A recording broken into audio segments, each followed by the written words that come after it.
The question is, if you woke up this morning, what are you pursuing? What are you focused on? What are you on the journey to achieve, to experience? Our power, our peace, our purpose, our potential, all lie within our space of control. This morning, it's a teaching method. It's a teaching method that I want to introduce you to that you're probably already familiar with. It's a power that Reverend Wilma introduced us to last week. The power of understanding. But it can't be a power unless you know that it's a tool at my disposal to use. Understanding in an intellectual capacity is not enough. I understand. How many times have you heard something, you've read something, or someone asked you, do you understand? And you answered, yes, I understand. But if you have an understanding, you have to use that understanding as a tool to move forward in pursuit of your life's purpose. Maybe you all stand.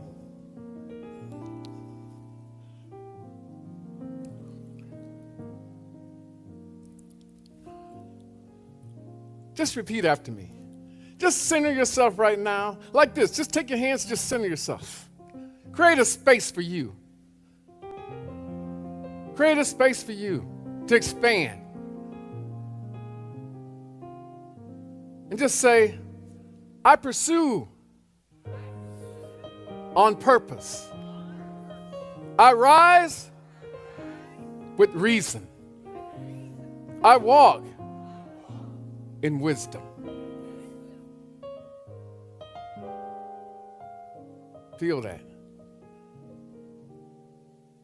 Feel that presence. The oneness with Spirit that is so powerful. Repeat the affirmation with me. In your most powerful voice. And be open. Just hold your hands out like this and be open. Be receptive. Be available. Be attentive. Shut out all the distractions.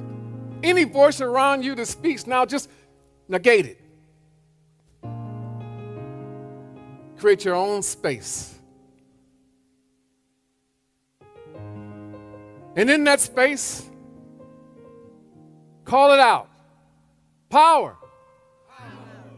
Peace. Purpose. Potential.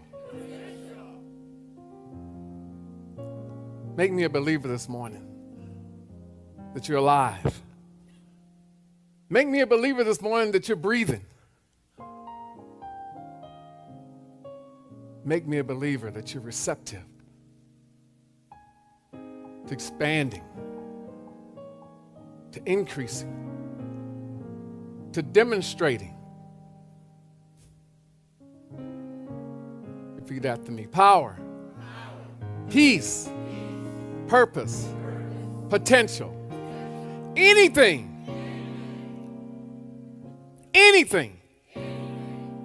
I didn't lose it. I laid it down. And now I'm picking it up. I'm not broken. I'm becoming. This is my return to the pursuit with power and purpose. You may be seated. It's amazing how we come into this world radiant, a light, a bundle of joy and just sheer energy, fascinated by everything around us, willing to experience it, whatever it may be, we're willing to touch it, to go there, to just experience it in the pursuit of life and just living. It's amazing when I see little Olivia over there. And all she wants to do is experience the joy, the peace, the happiness of life. And that's how we are in our original form, not transfigured by anything. There we are. But as we grow, we enter into this thing that New Thought says is called the realm of appearances. Can we say that together? The realm of appearances. One more time. The realm of experiences. The illusionary world shaped by external conditions is where we start believing what we see is all there is. And we begin reenacting to circumstances instead of responding from our center. What does that all mean? What does it all mean? The realm of experiences, reacting to circumstances. I didn't even use the word acting, reacting. We become so reactionary to the situations of life, the challenges, the storms, the obstacles of life. Reactionary people. Anybody here been reactionary in your lifetime? Just raise your hand if one time in your life you can recall a time you were reactionary. At least one time. Reactionary. I reacted on feelings, emotions, on past experiences that seem to be present right here and now. I've seen this movie before. I've been down this road, and I can predict what's going to happen. And because I predict what's going to happen based on the appearance, I become reactionary. I want everybody to learn from this message today. Because this is not a concept that's new, but it's something that you need to be reminded of constantly. Because I'm watching the way people are living now, and the frustration. And I'm watching them wonder, where is my power? Where is my peace? Where is my purpose? Where is my potential? Anybody here relate to those things? You ask those questions. On your heart, you sense it. Where's it gone? I seem to be living a reactionary life. Every day I'm waking up and I'm just reacting to something, someone else. What is it? It's in that space of appearances, dictating our thoughts and our behavior, our actions, that we begin to buy into the notion of fear replacing faith, shame distorting our self-worth. And I'm doubting just how good am I? How capable am I? Performance replaces presence. Comparison clouds clarity. And emotional love overtakes divine love. And then there's silence. Silence to the reality. Silence to the point to where we know. At some point in my life, I laid something down. At some point in my life, I stepped out of my authentic self and I began to perform to an audience of external people, external expectations, external needs, external wants. And there I am, wandering. Where is the me in all of this? Where is the me that always desired to do more, to be more, and to have more? Where is the me when the world tells me to trade, my peace for time. You ever traded your peace for time? You ever traded your time for money?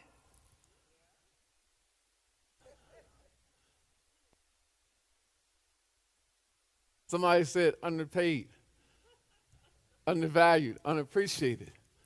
But we trade it off. The most valuable commodity that we have is time. And there we are, bartering for money, compromising our time, compromising our passion, compromising the commitment to self that really drives our pursuit of happiness. Power, peace, purpose, potential. There's something in the Bible that I'm interested in this morning. There's a passage in the book of John, verse 10, chapter 10, verse 18. And I said the Bible this morning because when Dara talked about her book being discounted, because the word God, I hear that a lot. Sometimes I'm disturbed when people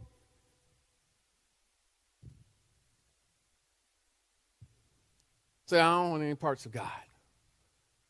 I don't want any parts of the Bible. It's disturbing. We used to come to services, Reverend Woolman, and everybody would be carrying a Bible. It's disturbing to me that when I make reference to John 10:18, I'd probably find myself in a precarious situation if I asked you to turn to the Bible. Who in here has a Bible with them today? If it's on your phone, raise your hand. You're going to find that you're always going to be puzzled by why we use the Bible, why we refer to God, if you don't read the Bible. How do you know if I'm not selling you wolf tickets? How do you know if I'm not lying to you?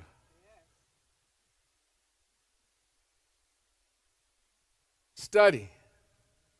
Don't just trust me, because I'm a nice guy, sort of successful guy, look pretty decent. But let's read it. No one takes it from me, but I lay it down of myself. I have power to lay it down. I have power to take it again. Let's read that. On your own, just read it, but feel it. Feel the presence of your power in that. No one takes it from me, but I lay it down of myself. I have power to lay it down. I have power to take it again. So what are we talking about? I started this message talking about power, purpose, potential. And how that's all we want. Think about your life. If I can have power, if I can have peace, if I can have purpose, if I can have potential, I'm in a good space, right? Because it better positions me to get the ultimate thing I want. It's love. Being love, experiencing love, and loving life and loving living. If I have that sense that I have power, I have peace, I have purpose, I have potential, that's where I want to be. But this is a reminder this morning. John 10:18 is just a reminder. Who said this? Jesus. Jesus said this.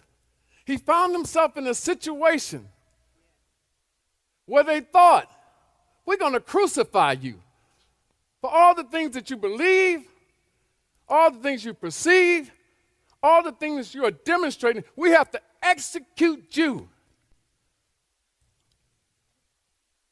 And there he is, giving one of his last sermons, his last lectures.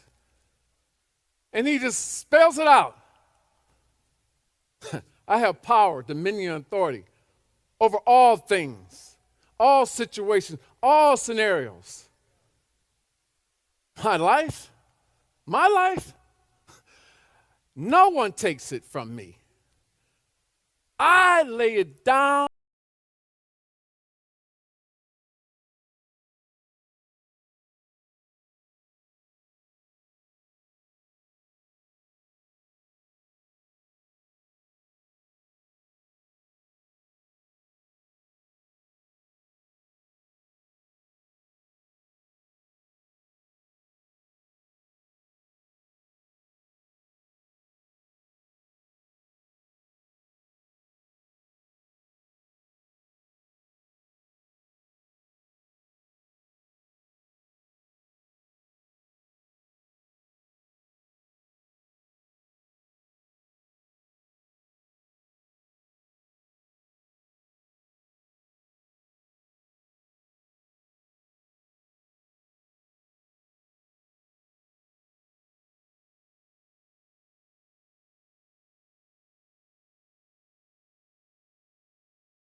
But hold on.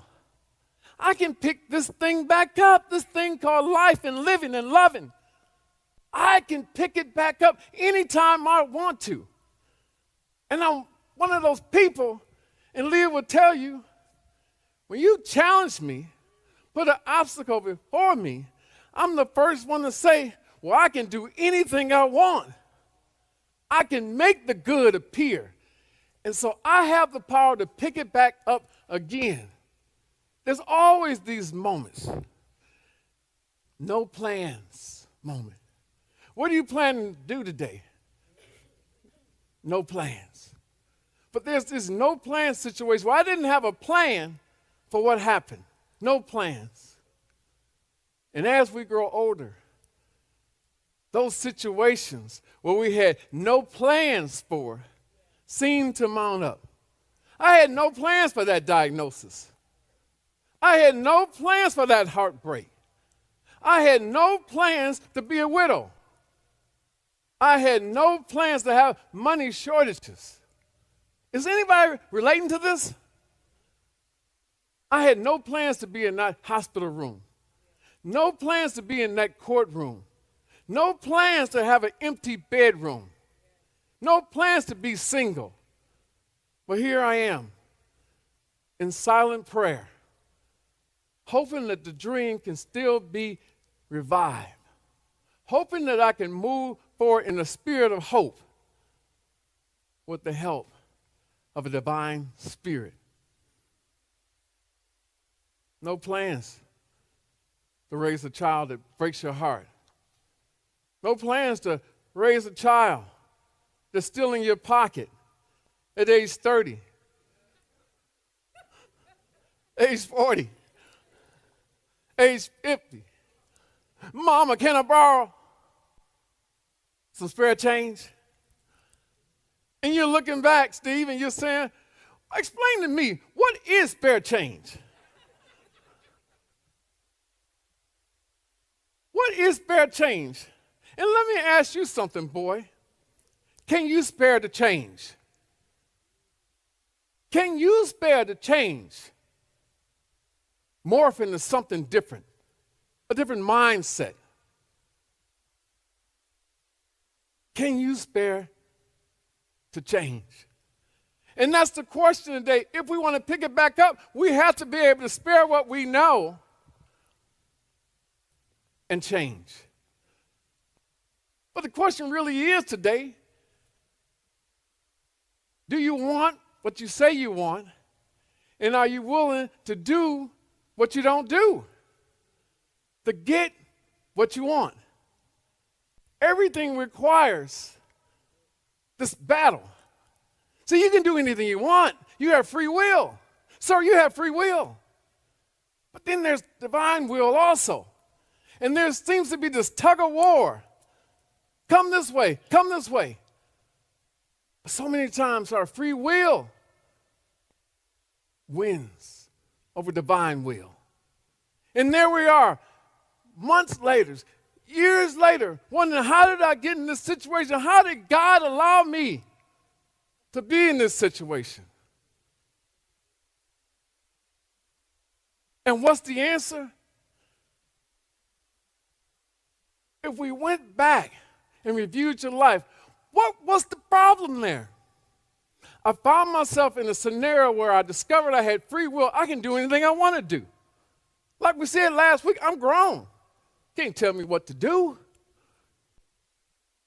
I pick and choose where I go, when I go, and how I go. But you did it that way.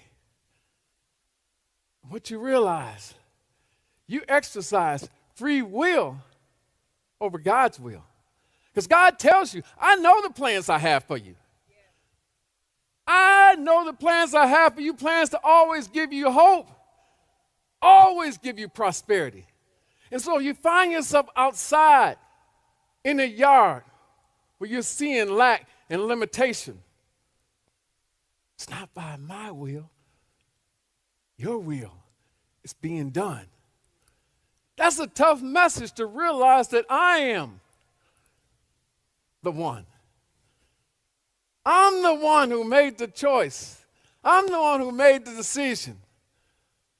Now I have to live with it. But before you get down, before you get discouraged, before you get depressed, understand that it says, I have the power to take it up again. I laid it down. I laid it down of my own free will. And now I'm going to exercise free will combined with divine will, and I'm going to pick it back up.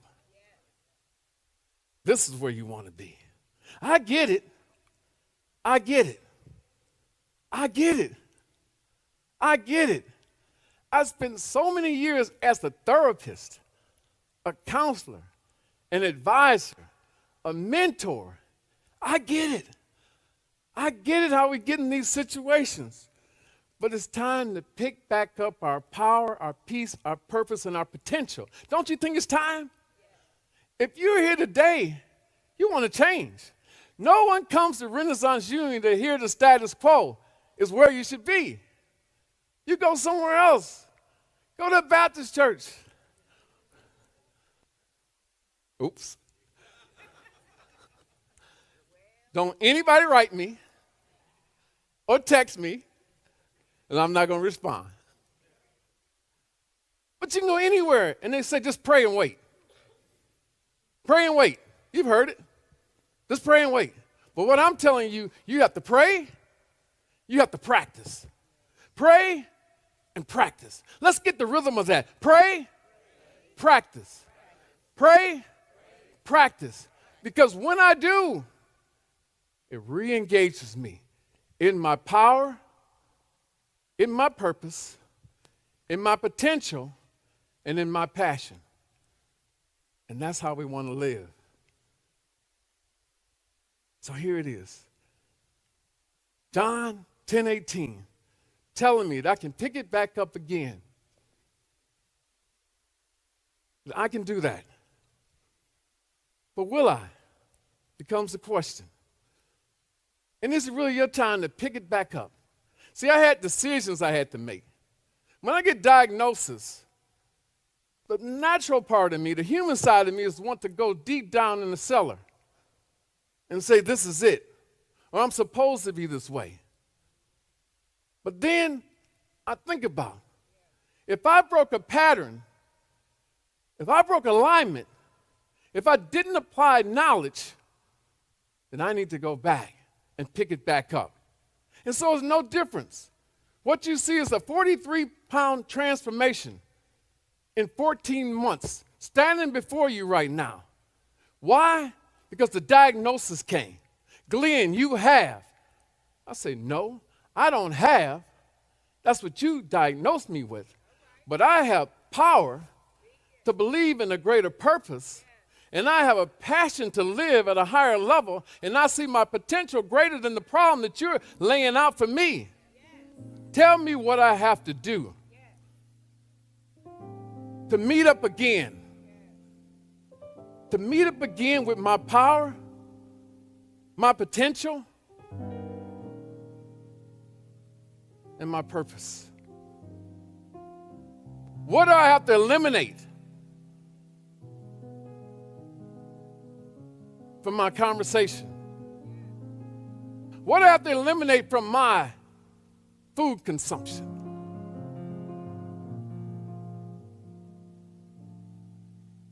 I'll do it. Went back to the doctor 6 months later, and he said, "You're a miracle." I said, "I'm not a miracle. I just changed my mindset." That's all I did.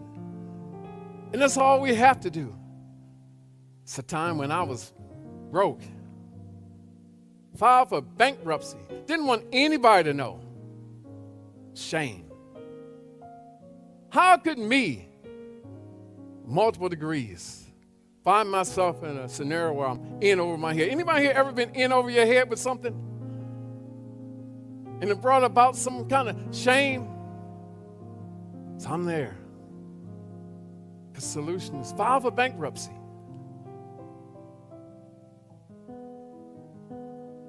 Then I set the goal. If I file for this, can I still become prosperous, wealthy, a multimillionaire?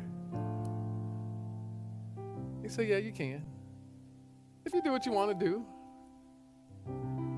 If you think in the right mindset. Stop thinking in poverty. Start thinking in prosperity." That's all it took, was just a shift. Can we say shift? Shift the mindset. In life, there comes this time where we just say, it's that anymore moment. Anymore. Anybody here ever had that anymore moment? Lord, I can't live like this anymore. I can't continue to experience the things I'm experiencing anymore. And when you get to that anymore moment, you realize there's a greater calling for me. And it's in that moment where I say, I buried it, but now I'm bold enough to pick it back up. And I won't bury it again. I'll build it better than ever. Can you repeat with me? I buried it, but now I'm bold enough to pick it back up.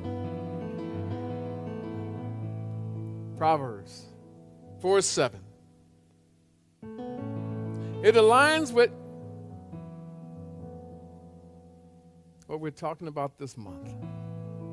And it just says, and with all thy getting, get understanding.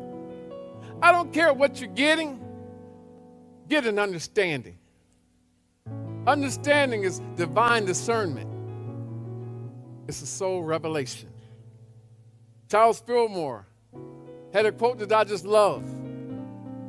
And it says, understanding is the ability of the mind to apprehend and realize the laws of thought and the relation of ideas one to another. Its action is accompanied by a feeling of certainty and assurance. What Charles Fillmore was talking about right there is action. He says it's action. And if you understand what Charles Fillmore was saying, what he's trying to teach us is that understanding is a tool to be used.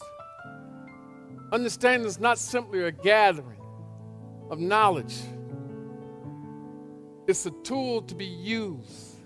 How do we use understanding as a tool? I got to give you something you can use, right? Reverend Glenn, give me something that I can use. Understanding. What understanding is as a tool. It's not something you're going to shout about, but it's something that gives you clout to live at a higher level of power, dominion, and authority. With all you're getting, all the things that we're running out the door every morning to get, we live in this get lane of life. But with all you're getting, get an understanding of what's going on. Get an understanding of what's disturbing your power, your peace, your purpose, your potential. And now comes the time where I challenge you to stop rehearsing the wound of the past. I challenge you to forget those things that are behind you and move forward.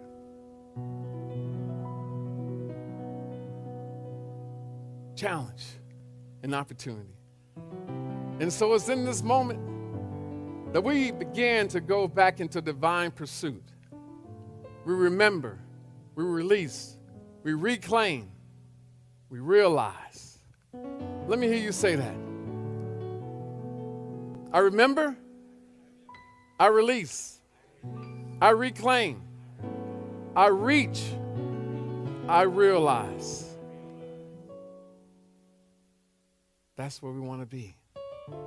If I can just remember who I am, if I can just release what no longer serves me, if I can reclaim those things that I laid down, if I can stretch forward with my reach, if I can realize and understand that the key to my fulfillment is realizing that I am one with God and I'm co-creating with God.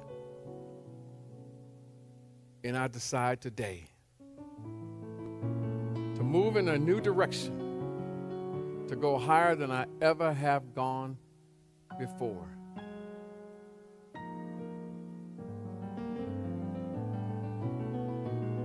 Can we just stay seated and grounded?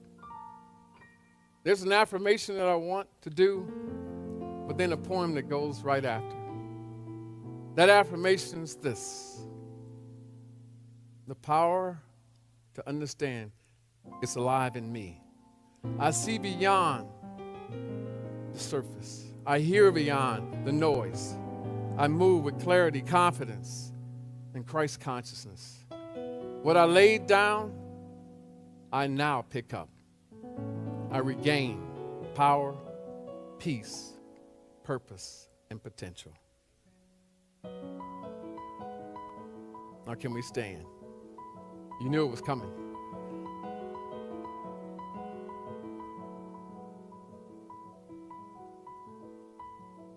Take a deep breath. Inhale and exhale. Inhale and exhale. Now repeat the affirmation with me. The power to understand is alive in me. I see beyond the surface. I hear beyond the noise. I move with clarity, confidence, and Christ consciousness. What I laid down, I now pick up. I regain power, peace, purpose, and potential. Remain standing. There's a poem that I want us to just read together. Just read it together. I've gathered lessons, carried loads, took every turn, down every road. I've chased applause, I've chased the plan. Why now I seek to understand. Not just the how, but now the why. Not just to climb, but how to fly. For truths not found in things that shine is in the still, small voice divine. So, with my getting, peace will stay.